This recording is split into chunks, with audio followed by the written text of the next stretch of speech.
because I want to actually talk a little bit straight about Trump. I'm talking about him not for his own sake, but kind of for our sake. Because we're in a crazy situation. Almost, you might say, that God has a massive sense of humor. If we were to pick our own pro-life leader, we would probably not design Trump. So here's this dude who comes out of nowhere with a very ambiguous pro-life past. And yet here he is, the strongest defender of the pro-life cause of anybody since at least Reagan.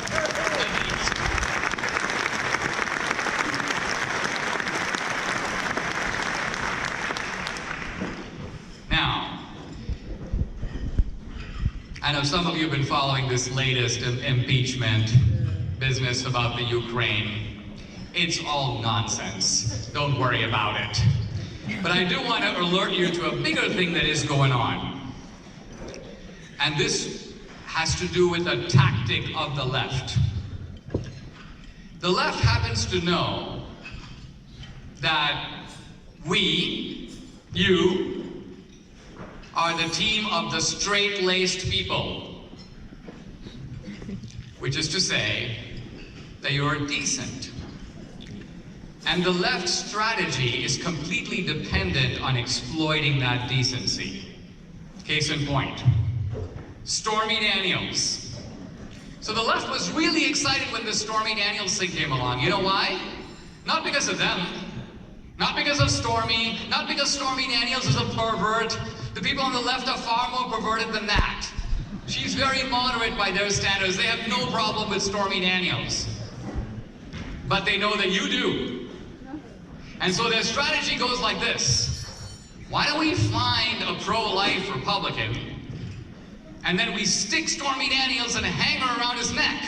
Hey, Stormy Daniels. And the idea is, then the left just steps back and waits for us to knife our own guy. Why? Because that's what we do. Yep. Now, weirdly, it hasn't worked with Trump. Because with Trump, it kind of goes like this. Hey, Trump, what? We gotcha. Really? What do you got? Stormy Daniels.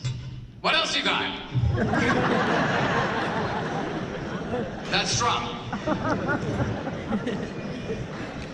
He's the beneficiary of having lowered the bar himself. Kind of a clever idea if you think about it.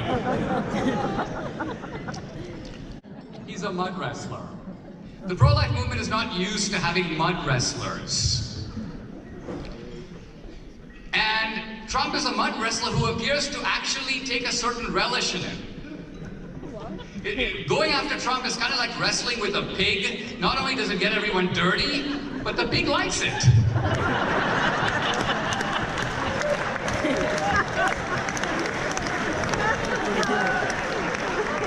Now, what my friends think, and I kind of have to agree, is that Trump has a kind of a tendency, it's a human tendency, that if somebody attacks him, and it doesn't matter how picayune or irrelevant they are, if they attack him, he has to attack them back. He has an emotional need to strike back. He cannot not do it.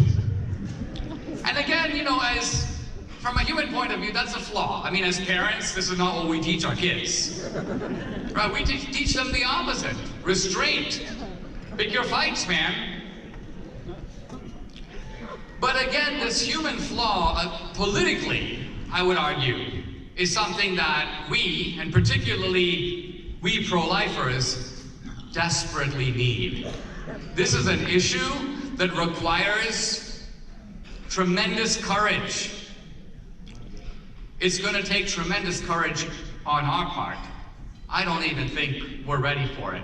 We all say we want to overturn Roe versus Wade. Do you have any idea what would happen in this country if tomorrow they struck down Roe versus Wade? Do you realize the upheaval, the cataclysm? Do you realize the effort that the left would make to essentially intimidate and browbeat everyone into public submission to abortion. They would fight in every state to have every state law affirm abortion rights. In other words, they would try to win a victory bigger than Roe.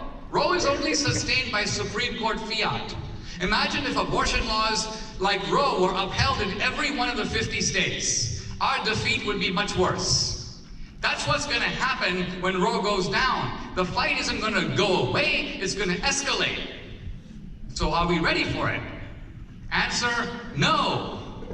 No. And the Republican Party is not ready for it, just as the Republican Party was not ready for Trump. They don't know what to make of this guy. They don't know why he fights like this. Everywhere I go, people go, Dinesh, you seem to have some connection with Trump. Take away his Twitter, please, take away his Twitter. I'm like, take away his Twitter and do what? Give it to you? What would you do with it?